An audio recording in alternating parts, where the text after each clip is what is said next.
Welcome to Man Does Tech, where I solve the problems you didn't even know you had. You start by confirming the version you have and preparing the environment. Run Python 3 version, note it. Then install required packages so builds succeed.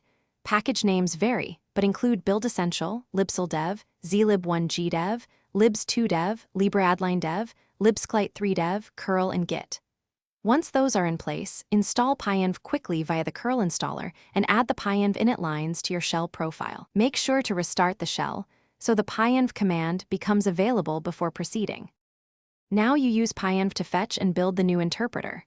First list versions with pyenv install list, choose the specific 3. X, Y release, then run pyenv install 3, X, Y.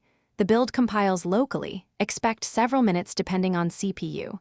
Once installed, set it as your global default with pyenv global 3, X, Y, or set a project-specific version with pyenv local 3, X, Y. Make sure path from pyenv precedes system Python, so the new Python and pip commands finish by verifying that the new interpreter is active.